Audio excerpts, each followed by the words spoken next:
Hello everyone, Shaz here back at you with another watch review video. Today I'm gonna have a look at this Casio PROTREK PRG-110C, stands for color series. These are all the variations of the release, and I will be specifically focusing on the green version only. They actually have two versions of this, the Japan domestic market version and the non-JDM version. The one in this video will be a used version that is non-JDM. Alright, here is the PROTREK watch. First of all, I'm going to show you some of the features for the bezel, and then we will go to the functions, watch setup. Not the tutorial though, but I'm just going to show you guys what to set up on this piece, and then we'll go to the watch band, the backplate, and some of my thoughts and opinion on this model while I'm talking about this. First of all, let's have a look on the sides. The buttons, three of them for the triple sensor functions. On one side, on another side will be just button for the adjust and one for the sensor. That's not the button, just the sensor inlet. And the middle at 6 o'clock index when I have the light and adjust buttons. Alright, let's have a look on the functions. I almost pressed that sensor button actually.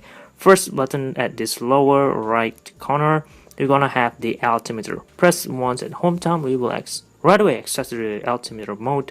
It's gonna take a few seconds for the watch to calculate the altitude of my location now, which is -5 meters compared to previous location. We will also able to tell the time, and this uppermost display will shows the change in altimeter graph.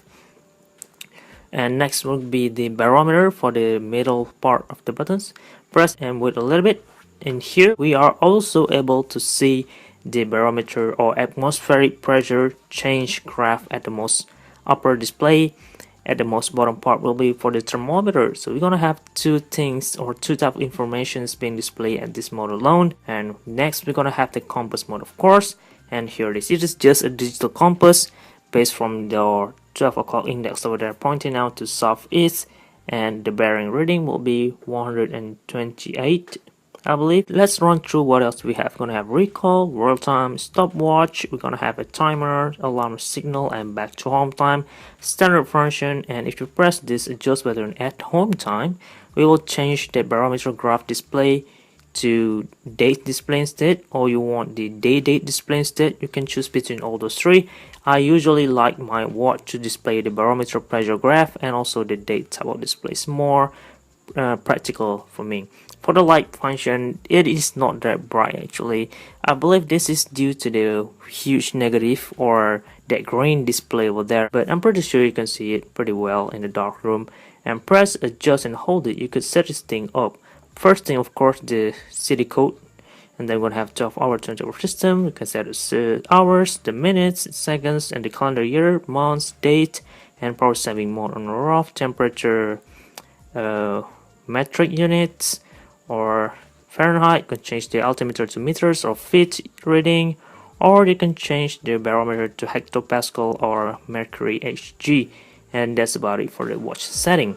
And now let's have a look on the shape or this condition of this model. Since this guy over here is in a used condition, but the owner didn't use this as much as a beater watch.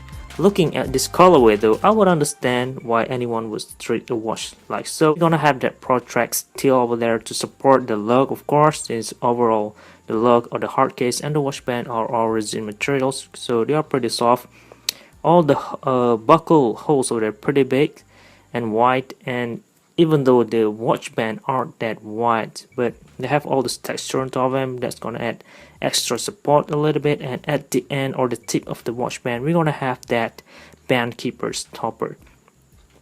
Now let's have a look on the top part of the watch band. Similar type of connector again, resin supported with steel, and below it gonna have some writings for the complication. And of course you can tell this is a used piece from the band keeper with that PROTREK signature logo and mountain heel, but the band keeper had been a little bit yellowish. The buckle, however, looks pretty good. Stainless steel anodized brush finish, something like that, with Casio Japan sign below. That is interesting thing you need to check for the buckle, of course. Now let's have a look at the bottom part of the watch band, since this one is used, but all the texture on below it is very neat and nicely done. So this will be the backplate for this model. As you guys can already see, we have Casio engraving 3071 module PRG-110C model, stainless steel back made in Thailand.